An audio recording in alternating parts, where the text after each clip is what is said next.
Bonjour, ici Cinéflix Résumé. Aujourd'hui, je vais vous expliquer un film de science-fiction appelé Wife-like. Spoiler à venir. Faites attention et soyez prudents. Le film s'ouvre dans un futur alternatif avec une publicité pour Wife-like Enterprise. Il s'agit d'une entreprise qui fabrique en masse des androïdes basés sur l'IA, appelés compagnons, qui sont conçus pour agir comme des épouses. La publicité semble s'adresser davantage aux veufs qui souffrent de la perte de leur conjoint. La fondatrice Marion Vianney y explique que l'achat d'un compagnon auprès de l'entreprise peut aider les gens à améliorer leur mode de vie. La scène passe ensuite à un policier nommé William Bradwell, qui arrive à l'établissement pour y subir un test. Il entre dans une pièce et se tient debout sur une base mécanisée qui active une projection holographique de Marion. William parle alors au fondateur de son amour pour sa défunte femme, Meredith, et des souffrances qu'il a endurées depuis sa mort. À la fin de la séance, un membre du personnel entre dans la pièce et informe l'officier que sa nouvelle femme IA est prête. William sort alors de la pièce et voit la réplique androïde de sa défunte épouse. Tan se réjouit de son apparence et la ramène chez lui. William active alors le robot et décide de l'appeler par le nom de sa femme. Il dit à l'androïde, Meredith, qu'elle aura besoin d'un peu de temps pour s'adapter, car il y a beaucoup d'informations à traiter. En réponse, elle se lève et le touche doucement, ce qui fait battre son cœur. Cette nuit-là, le duo s'engage dans un round intense et passionné d'amour. Une fois qu'ils ont terminé, William lui demande de rester pour la nuit, mais elle refuse. L'androïde lui explique qu'elle doit se recharger pour être optimale le lendemain. Meredith se lève ensuite et se rend dans la pièce où se trouve son lit de recharge. Alors qu'elle prend le temps d'observer son environnement, elle aperçoit un homme masqué derrière la fenêtre. Cependant, pour une raison inexpliquée, elle ne donne pas l'alerte. Le lendemain matin, nous voyons Meredith préparer le petit déjeuner pour son mari. Pendant ce temps, William regarde les informations sur l'enlèvement de plusieurs compagnons dans différents foyers de la ville. Meredith, choquée, demande pourquoi quelqu'un commettrait de tels crimes. William lui répond en lui parlant d'un groupe appelé « Citoyens sensibles pour les droits de l'intelligence artificielle ». Il s'agit d'une horde d'activistes militants qui cherchent à détruire l'entreprise. Ils estiment que l'entreprise favorise l'esclavage moderne et veulent libérer tous les compagnons. Une branche de leur groupe vole des robots à leurs propriétaires, les reprogramme et les utilise pour commettre divers crimes, y compris le bombardement de bâtiments. Il est également révélé que la police ne parvient pas à localiser leur chef, surnommé le maître de cérémonie. Après avoir répondu à toutes ces questions, William se rend rapidement au travail sans prendre son petit déjeuner. Plus tard dans l'après-midi, Meredith retourne à son lit électronique pour une petite sieste. Alors qu'elle commence à se recharger, un personnage nommé Edo apparaît dans son programme. Il s'agit d'un assistant virtuel spécialement conçu pour aider les androïdes à faire des rêves instructifs. Grâce à ses rêves, l'IA Meredith peut parcourir les souvenirs de la vraie Meredith et espérer devenir plus proche d'elle. Edo la plonge alors dans un scénario de rêve qui se déroule autour d'une fête. Elle y voit William, ainsi que plusieurs autres jolies filles. Cependant, l'homme masqué qu'elle a vu la nuit dernière est également présent.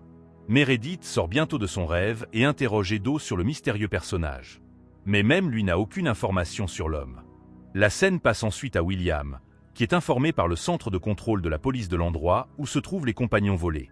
Il réussit à localiser un entrepôt louche et à récupérer tous les androïdes. Au cours de la mission, il tue Jason, l'homme de main impliqué dans l'enlèvement. Il est évident que William ne craint pas d'être violé si cela l'aide à atteindre ses objectifs. De retour à la maison, Meredith fait du vélo et rencontre une femme étrange au milieu de la piste. L'androïde tente d'éviter l'inconnu, mais finit par tomber dans les buissons voisins. La femme s'approche alors d'elle et lui murmure de façon énigmatique le mot « Rappelle-toi » à l'oreille. Meredith est confuse et demande ce qu'elle doit retenir, mais la femme ne fait que répéter son message avant de repartir. À son insu, cette inconnue est en fait Louise, un agent d'effarouchement qui connaissait personnellement la vraie. Dans la scène suivante, l'IA rentre chez elle et constate que William est également rentré du travail. Il soigne ses égratignures dues à la chute tout en lui expliquant pourquoi les gens détestent tant les compagnons. William révèle que de nombreuses personnes considèrent les épouses robotisées de l'IA comme une menace pour le système familial traditionnel. Meredith est choquée d'entendre cela, mais elle ne parle pas de l'étrange rencontre qu'elle a faite dans le parc. Et pour une raison ou une autre, William ne se demande pas pourquoi elle a besoin de faire des promenades à vélo, étant donné qu'elle est un robot. Plus tard, Meredith est allongée dans son lit de recharge, lisant le journal de la vraie Meredith. Elle ouvre ensuite son mode rêve et demande à Edo de rejouer la scène de William lors de sa première rencontre. Mais dès qu'elle rêve de la scène du parc, William est soudain remplacé par l'homme masqué. Il s'apprête à la capturer, mais William la réveille de son rêve. Le lendemain, au travail, William patrouille dans les rues de la ville au volant de sa voiture. Il reçoit bientôt un appel concernant le cas étrange d'un compagnon qui semble s'être enfui de chez son maître. William se précipite alors à l'endroit indiqué, qui semble être un bureau. Là, il trouve rapidement ce qu'il cherche. Il s'agit de l'androïde fugitive Lisa, qui travaille actuellement comme réceptionniste. Quelqu'un semble avoir légèrement modifié son apparence, et William soupçonne une faible implication. Il s'approche de Lisa et lui demande de l'accompagner dans l'installation qui ressemble à une épouse. À sa grande surprise, l'androïde lui répond qu'elle s'appelle Rose. Refuse de se plier à ses ordres. Lorsque William insiste pour qu'elle vienne, le robot court à l'intérieur du bureau et saute par la fenêtre. L'officier chevronné est extrêmement perplexe, car ses compagnons n'ont jamais refusé d'obéir aux ordres, sauf lorsque sa fausse femme a refusé de rester au lit avec lui. En fait, ces robots IA n'ont même pas de pensée ou d'émotion indépendante. La scène se déroule ensuite dans la maison de William, où sa femme androïde aperçoit Louise, nonchalamment assise sur leur canapé.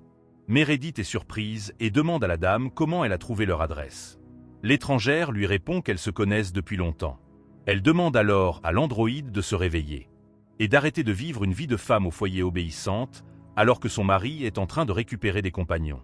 Furieuse, Meredith prévient qu'elle enregistre chaque mot prononcé par l'inconnu, mais Louise semble en être parfaitement consciente. En fait, elle enregistre un message énigmatique pour William, dans lequel elle se présente comme Louise. Elle dit ensuite à Meredith que Keane, l'homme masqué de ses rêves, veut la rencontrer. Le robot veut en savoir plus, mais Louise part sans autre explication. De son côté, William retourne à l'établissement Wi-Fly après avoir récupéré ce qu'il reste du corps mécanique de Lisa. Il rencontre ensuite la fondatrice, Marion, et l'informe des événements, y compris du harakiri de Lisa. William s'inquiète du fait que si les compagnons sont capables de développer des émotions à un tel degré, ils pourraient aussi devenir capables de tuer leur propriétaire. Marion écoute les inquiétudes du policier, mais le rassure. Il lui explique que le fait de se projeter dans l'avenir s'accompagne de complications qui finiront par être résolues. Pour l'instant, ils doivent simplement se concentrer sur le boulot, même si cela signifie que William sera assassiné. Après cela, William rentre chez lui, toujours en proie à ses pensées sur les compagnons et leurs dangers potentiels. Meredith ne fait qu'ajouter à ces complications en lui parlant de la visite de Louise. Le policier semble reconnaître le nom et demande plus de détails. En réponse, Meredith diffuse la vidéo qu'elle a enregistrée plus tôt dans la journée.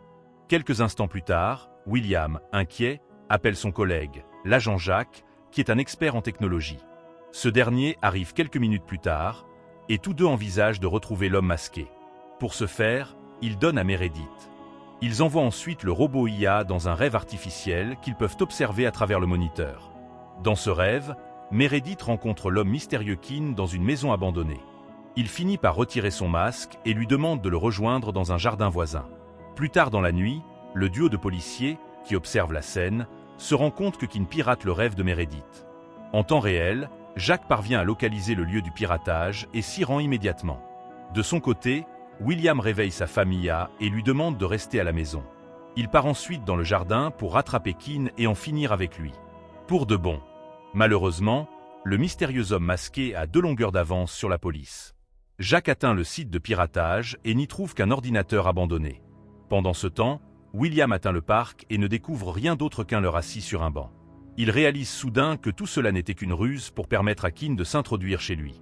Alarmé, William se précipite chez lui où il retrouve Meredith saine et sauve, mais la rencontre avec Keane a laissé quelques questions dans son esprit. Elle reconnaît clairement l'homme de quelque part et interroge son mari à ce sujet.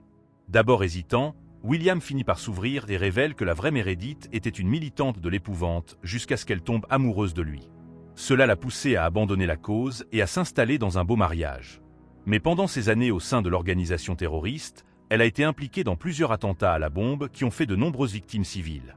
C'est pourquoi Scar veut la recruter à nouveau pour leur cause. Suite à cette révélation, William décide de lui effacer la mémoire. Mais avant de le faire, il demande à Jacques de l'envoyer dans le rêve de Meredith en même temps qu'elle. Il sait que Keane a suivi tous ses mouvements et veut affronter le criminel en personne. Ils arrivent ensuite chez Jacques, où William se prépare à entrer dans le rêve de Meredith. Il porte les mêmes lunettes de haute technologie que tout à l'heure. Meredith n'a plus que 28% de batterie et son mari lui demande de se réveiller du rêve lorsque sa batterie atteindra 10%. Quelques instants plus tard, ils entrent tous deux dans le rêve et comme William l'avait soupçonné, Keane apparaît également. Ils se retrouvent dans une jungle et l'officier dit à Meredith de courir aussi loin qu'elle le peut. Les deux hommes commencent alors à se battre l'un contre l'autre, et William exige de savoir comment Keane est encore en vie. Il est évident qu'ils se sont déjà rencontrés pendant que le combat fait rage. Meredith se perd dans la jungle. Elle finit par demander à Ido d'ouvrir un portail pour elle et une porte devient visible dans la forêt, qu'elle franchit. Meredith se retrouve dans la même salle de fête que dans son premier rêve. William et Keane tombent également dans la salle peu de temps après. Ils continuent à se battre et le policier le plus expérimenté prend le dessus. Mais alors qu'il est sur le point d'éliminer Keane, la batterie de Meredith se vide à 10% et elle se réveille. Cela pousse William à pousser un cri de frustration alors qu'il était sur le point d'achever la mission. Mais c'est de sa faute. Je ne sais pas pourquoi. La scène bascule sur eux deux, assis chez eux, et William la convainc de se faire effacer la mémoire. Il veut repartir à zéro et ne peut pas se permettre de polluer sa mémoire. Bien que Meredith soit d'abord opposée à l'idée, elle finit par accepter. Quelques heures plus tard, elle se rend à l'établissement pour femmes et attend son tour dans la salle d'attente, où se trouvent plusieurs autres androïdes. L'un d'eux lui explique qu'il existe un moyen de stocker les souvenirs dans un dossier caché de leur système. Ainsi, les événements de la vie passée pourront être sauvegardés pendant le processus d'effacement, car le fichier ne sera pas reconnu comme un souvenir. Suivant les instructions, Meredith cache ses souvenirs dans un dossier aléatoire.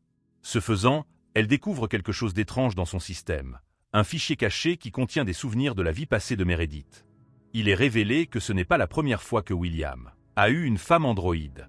Il y a eu plusieurs IA Meredith au cours des dernières années, et tous leurs souvenirs semblent avoir été stockés dans le fichier volontairement. Pendant ce temps, Louise se rend au domicile de l'agent Jacques et y trouve sa petite amie. Elle laisse derrière elle une clé USB qui contient une vérité choquante, ainsi que des preuves irréfutables. Un retour en arrière s'ensuit, et il est révélé que l'humaine Meredith et Keane formaient un vrai couple. William était lui aussi obsédé par Meredith, même s'il était parfaitement au courant de sa relation. Ne supportant plus de la voir avec un autre homme, il a mis au point un plan vicieux.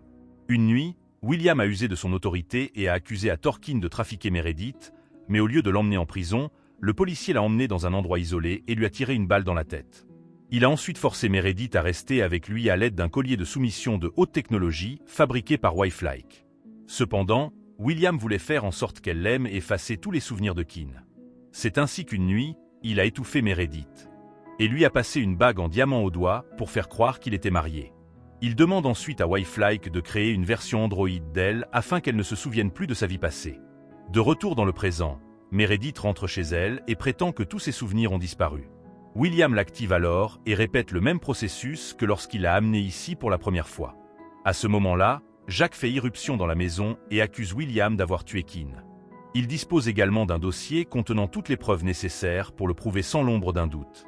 Pris de court, le vétéran demande à Meredith de les laisser tranquilles, puis avoue tous ses crimes. Mais avant que son partenaire ne puisse l'arrêter, William tire mortellement sur Jacques.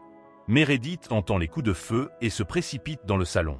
À la surprise de William, elle dit qu'il a tué Jacques de la même façon qu'il a tué Keane. C'est alors que l'officier se rend compte que ses souvenirs de toutes ses vies antérieures sont encore intacts. Mais il est trop tard, car le robot IA entre dans ses paramètres et utilise sa force au maximum. Elle soulève William d'une seule main et l'écrase. Sur le sol du salon, elle le met hors d'état de nuire en s'asseyant sur son ventre et en lui brisant les deux bras. Dans un parallèle glaçant avec la façon dont William a tué la vraie Meredith, le robot IA l'étrangle ensuite jusqu'à ce que mort s'ensuive. À la suite de cet incident, Meredith, qui a retrouvé tous ses souvenirs, se rend dans un lieu secret qui semble être une sorte d'usine. Elle est rejointe par d'autres compagnons libres qui ont échappé à leurs contraintes. Elle devient alors la meneuse de ce groupe d'androïdes libres. On est à la fin du film. Activez les notifications et laissez un like pour aider la chaîne. Merci d'avoir regardé.